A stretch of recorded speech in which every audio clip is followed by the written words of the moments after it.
बिस्मिल्लाहिर्रहमानिर्रहीम। अस्सलामुअलैकुम नाजरीन, कैसे हैं आप सब लोग?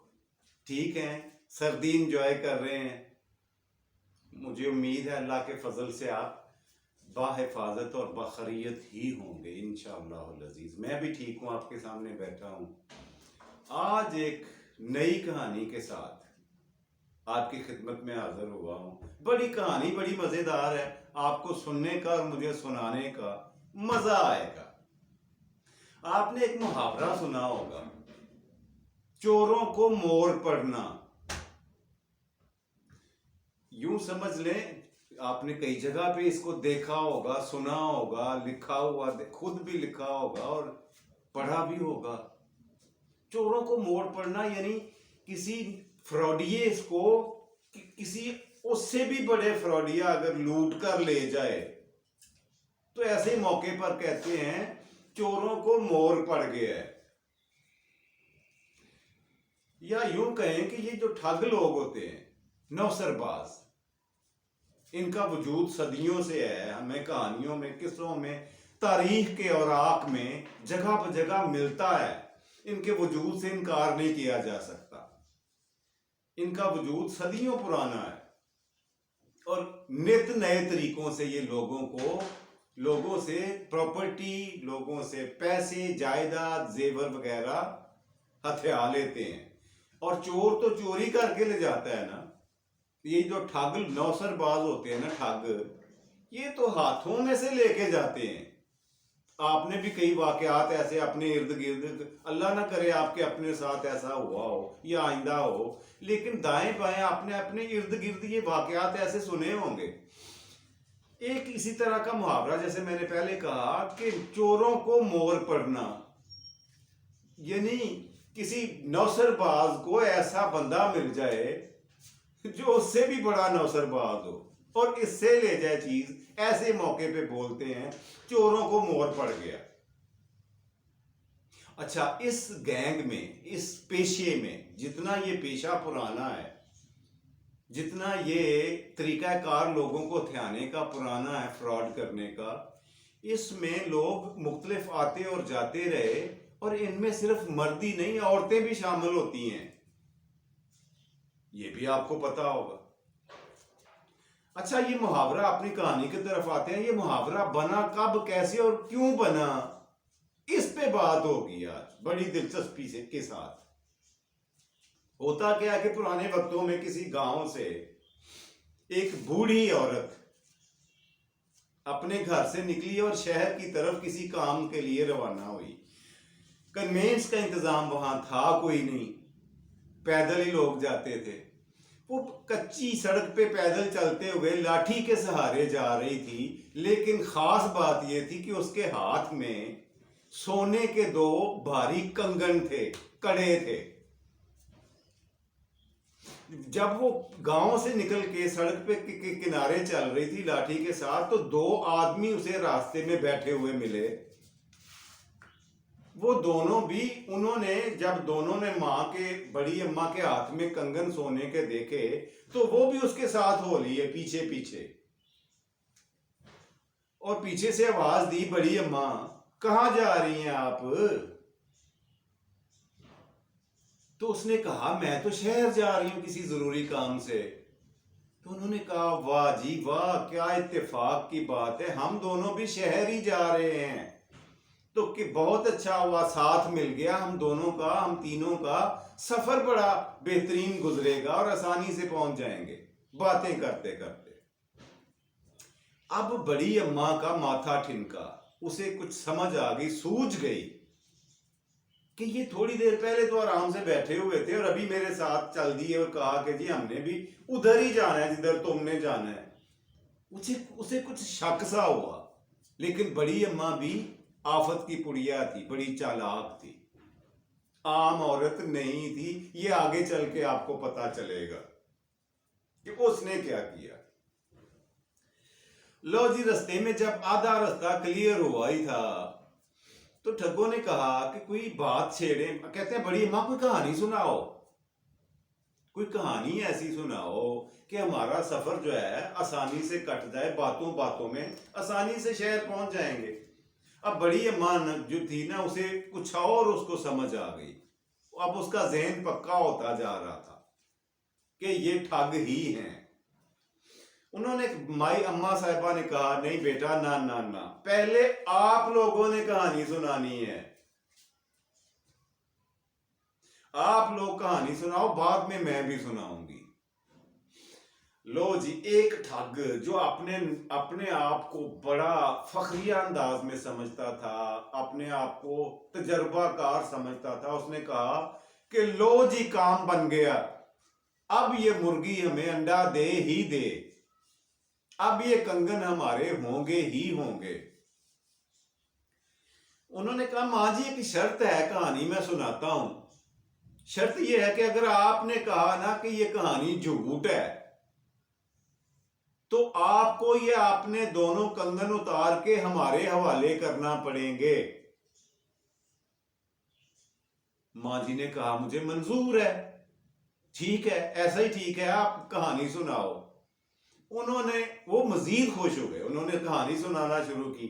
कहते हैं, बड़ी अम्मा, बात यह है कि हमारे घर में एक बड़ी खूबसूरत गाय थी।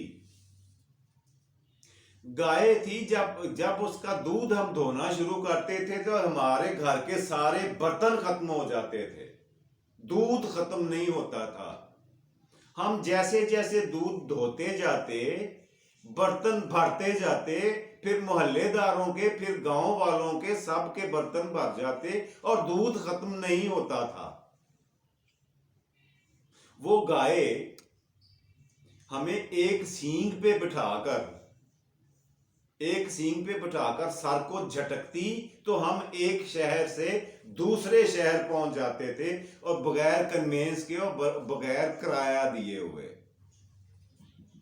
और अगर दूसरे सींग पे बिठाती तो हमें वो दूसरी साइड पे जितने शहर थे, जहां हम जाना चाहते, वो वहां हमें सींग पे बिठाकर भेज देती थी। हुआ ये कि जब पार्टीशन हुई है ना, पाकिस्तान हिंदुस्तान अलग-अलग हुए हैं, तो उस वक्त एक सनसनाती हुई गोली आई, हमारी गाय के सींग में लगी और उसकी दुम में से निकल गई।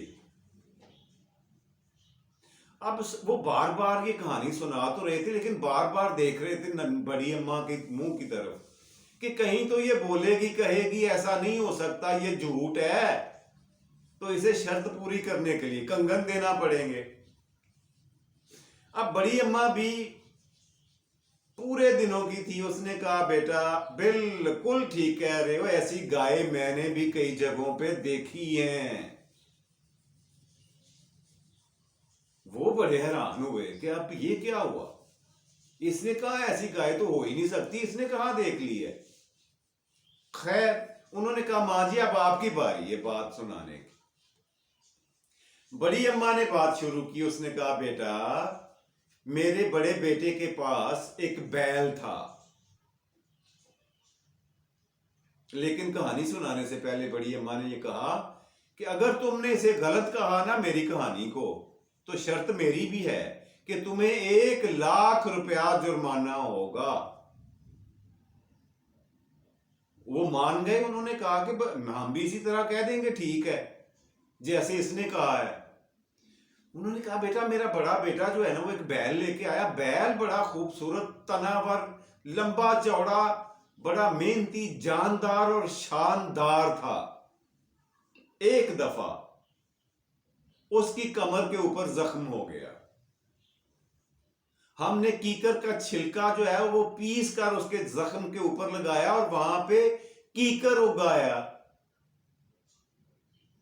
कीकर बड़ा होता गया बैल की कमर के ऊपर, और देखते ही देखते कुछ ही सालों में कीकर के नीचे जमीन उगना शुरू हो गई। जमीन उगना शुरू हुई। जमीन तकरीबन कमो बेश हमारी 20 कनाल जमीन उसके ऊपर उग गई, और वो कीकर जो था उसके किनारे पे आ गया। अच्छा, अब क्या होता था कि जिस शहर में बारिश होती थी ना, हम अपनी जमीन को उस शहर में ले जाते थे। और जब बारिश खत्म होती, पानी की जरूरत नहीं होती थी, तो हम अपनी जमीन को वापस अपने शहर में, गांव में ले आते थे। वो चुप करके सुनते रहे, बोले वो भी नहीं। उन्होंने कहा ठीक है, ऐसा हुआ। फिर उसने कहा फिर ये कि हमने उस जमीन पर कपास काश्त की, और कपास इतनी हुई कि हमारे घर में रखने के लिए जगह बाकी ना बची। और फिर हमने उस कपास के कुछ खेस बनवाए थे, और अल्लाह अगर, और उन खेसों में 2 खेस हमारे चोरी हो गए थे।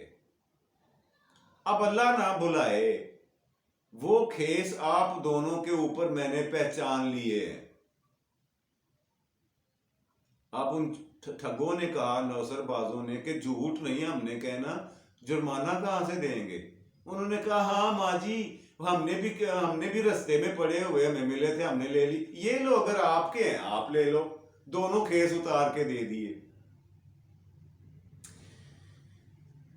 फिर माँ ने अपनी बात शुरू रखी। उन्होंने कहा बेटा आप आगे सुनो, हमने उस कपास के साथ मलमल का कपड़ा भी बनाया था, और उसी कपड़े में से 2 पग्गें चोरी हो गई थी जो तुम दोनों के सर पर हैं, ये भी हमारी हैं। उन्होंने चारों नाचार, बादल नखास्ता, ना चाहते हुए भी उतार के पग्गें दे दी। कहती है आगे बात सुनाऊं? कहती है सुनाए। कहती बात यह है कि उसी कपास में से हमने ना मलमल का एक और कपड़ा बनवाया था, केटी का, और उसकी कमीजें बनवाई थी, जनाना और मर्दाना भी। ये जो तुम लोगों ने कमीजें पहनी हुई है ना, ये उसी कपड़ों में से हमारा चोरी शुदा माल है। लो जी, ये क्या था कि उनका रंग तो उड़ी जा रहा था। उन्होंने फिर वो अपनी कमीजें उतारी और नानी अम्मा को दे दी। इतना करते करते शहर करीब आ गया। अब दोनों को ये यकीन हो गया कि आज कुछ नया होने वाला है। अब बड़ी अम्मा को भी पता चल गया, उसे कोई शको शुबा नहीं रहा कि ये सर्टिफाइड चोर, नौसरबाज और ठग हैं। और ठगों को भी पहली दफा किसी ऐसी शख्सियत से पाला पड़ा था कि उनकी अपनी हवाइयां उड़ी हुई थी। खैर, नानी बड़ी अम्मा ने कहा इनके साथ अभी यहीं पे खत्म नहीं करना, इनके साथ इतनी करूंगी कि आइंदा ये किसी के साथ नौसरबाजी न करें। उनको साथ लेकर अभी शहर के रास्ते पर ही थे, दाखिल हुए शहर में, तो ठगों ने कहा माँ जी, बड़ी अम्मा, भूख बड़ी लगी है, खाना तो खिला दे कहीं से खरीद के। तो बड़ी अम्मा ने कहा खाना? खाना क्या, मैं आपके लिए मिठाई भी लाऊंगी, आप मेरे साथ चलते रहो। जो कहोगे, मछली, मटन, बीफ, जो कहोगे वो खाने को मिलेगा। आज की तुम्हारी दावत मेरे जिम्मे है। मैं शहर इसी काम से आई हूं कि मैंने ये अपने दोनों कंगन बेचने हैं। जैसे ही मैं बेच लूंगी, मुझे पैसे मिलेंगे, वो मैं आपको खाना खिलाऊंगी, आपको तोहफा तहाइफ खरीद के दूंगी, आपने फिर जिधर जाना है चले जाना। अब ठगों को आखिरी उम्मीद ये दिखाई दी। अच्छा, अब बड़ी अम्मा को एक दफा ये कंगन बेच लेने दो, फिर कोई नया किस्सा डालते हैं। इसी आस के सहारे वो चलते गए। शहर में पहुंचकर बड़ी अम्मा ने कहा ये सुनार की दुकान आ गई है, तुम लोग दोनों इधर बाहर बरामदे में बैठो, मैं अंदर जाके सुनार के पास अपने दोनों कंगन बेचूंगी और रकम वसूल करके बाहर आती हूं। तो आप लोग जो कहोगे आपको लेके दूंगी, खरीदारी करेंगे, वापस गांव जाएंगे। वो बड़े खुश हुए कि अब बड़ी अम्मा हमारे ट्रैप में, हमारे जाल में आती जा रही है। लेकिन उनको ये नहीं पता था कि बड़ी अम्मा हमसे भी ज्यादा चालबाज हैं। बड़ी अम्मा अंदर गई सुनार के पास और उसको कहा, साहूकार जी, साहूकार कहा करते थे उनको, जो अमीर लोग होते थे, सुनार टाइप, साहूकार जी, मैंने 2 गुलाम बेचने हैं, 2 नौकर हैं मेरे जो मैंने खरीदे हुए हैं, और मैं अब इन्हें बेचने के लिए शहर लाई हूं। वो दोनों बाहर बरामदे में बैठे हुए हैं सामने। सुनार ने कहा, मां जी कितने में बेचोगी? उसने कहा 60,000 रुपया लूंगी दोनों का।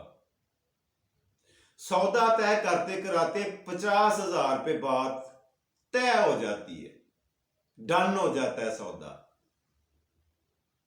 अब उसने कहा, पैसे वसूल करते हुए उसने कहा, या बेटा सुनार से कहा, साहूकार जी 1 मिनट जरा इंतजार करें, मैं इनसे पूछ लूं कि मैंने एक को बेचना है कि दोनों को। सुनार ने कहा, पूछ लें। सुनार के पास बैठे बैठे बड़ी अम्मा ने बैठे बैठे ऊंची आवाज से कहा, बच्चों एक बेचूं या दोनों को? उन्होंने बड़ी खुश होकर यक जुबान होकर कहा, अम्मा अम्मा दोनों को बेच दो, अगर एक बेचोगी तो दूसरे को कहां रखोगी, दोनों बेचो। अब सुनार को भी यकीन हो गया कि ये बंदे गुलाम इसी के हैं, नौकर इसी के हैं, ये फॉर सेल हैं। उसने बखुशी 50,000 रुपए की रकम बड़ी अम्मा को दे दी और वहां से बाहर निकली दुकान से रकम लेकर, और उन दोनों नौसरबाजों से ये कहा कि लड़कों बेटो आप यहां बैठो, मैं आपके लिए खाना मिठाई और तोहफे तहाइफ लेके आती हूं। अब क्या था, वो दोनों वही खुशी खुशी इंतजार करने लगे, और बड़ी अम्मा जो थी वो 9-2-11 हो चुकी थी, गायब, जैसे गधे के सर से सींग गायब होते हैं। थोड़ी देर गुजरने के बाद सुनार ने कहा इन दोनों लड़कों से, ओए इधर अंदर आओ। अंदर आए। उन्होंने कहा, पकड़ो झाड़ू और सफाई करो दुकान की। उन्होंने कहा, जी वो क्यों? उन्होंने कहा, मैंने तुम्हें खरीदा है, पैसे दिए हैं, रकम दी है तुम्हारी, अब तुम मेरे गुलाम हो, मेरे नौकर हो, बगैर तनख्वाह के। यहां तुम्हें सारा दिन दुकान पे काम करना पड़ेगा। अब वो तुम्हारी मालकन जो थी तुमसे पूछकर पैसे लेके गई है, तुम्हारी कीमत वसूल करके गई है। अब दोनों ठगों ने, दोनों नौसरबाजों ने अपने अपने सर पकड़े और अजीब किस्म की कैफियत उन पर तारी हो गई। थोड़ी देर इंतजार करने के बाद सुनार ने पूछा उन लड़कों से कि यार हुआ क्या है, मुझे एक बात तो बताओ, तुम्हारे साथ हुआ क्या है? तो उन दोनों ने यक ज़बान होकर एक फिक्रा बोला था जो ज़रबुल मसल बना हुआ है, जो कहानी के शुरू में मैंने आपको सुनाया था। उन्होंने कहा कि जी आज चोरों को मोर पड़ गए हैं, ये हुआ है हमारे साथ। इसे कहते हैं चोरों को मोर पड़ना, यानी ठगों को ठगों की नानी मिल जाना। ये थी आज की कहानी। उम्मीद है आपको पसंद आई होगी, अच्छी भी है। अगले प्रोग्राम में इंशाल्लाह नई कहानी लेकर आपकी खिदमत में पेश होऊंगा। सवाल की तरफ आते हैं। अगला सेगमेंट हमारा सवाल जवाब का है। सवाल गुज़श्ता प्रोग्राम का था कि पाकिस्तान के किस सूबे में सबसे ज्यादा और कितने दरिया बहते हैं? सबसे ज्यादा उस सूबे में है और उनकी तादाद क्या है? तो वो हमारा सूबा, हमारा अपना KPK यानी खैबर पख्तूनख्वा है, और उसमें बहने वाले खूबसूरत दरियाओं की तादाद 8 यानी 8 है। अब हमारे पास तीनों सूबे हो गए, पंजाब भी, खैबर पख्तूनख्वा भी और सिंध भी। चौथा सूबा रह गया, वो है बलोचिस्तान, हमारा अपना, हमारा प्यारा बलोचिस्तान। आपने ये बताना है कि बलोचिस्तान में कुल कितने दरिया बहते हैं। जी हाँ, उम्मीद है आपने सवाल नोट कर लिया होगा। प्रोग्राम के आखिरी सेगमेंट में आपको आज का मुंतखब करदा शेर आपको सुनाता हूं। शेर कुछ इस तरह से है कि जिनके जाने से जान जाती थी, जिनके जाने से जान जाती थी, मैंने उनको भी जाते देखा है। जी हाँ, ये था आज का शेर और आखिरी सेगमेंट। इसके साथ अपने प्रोग्राम के मेज़बान जावेद इकबाल को दें इजाज़त। खुश रहें, खुश रखें, अपना और अपने घर वालों का बहुत सारा ख्याल रखिएगा। अल्लाह आपकी हिफाजत करे। पाकिस्तान जिंदाबाद।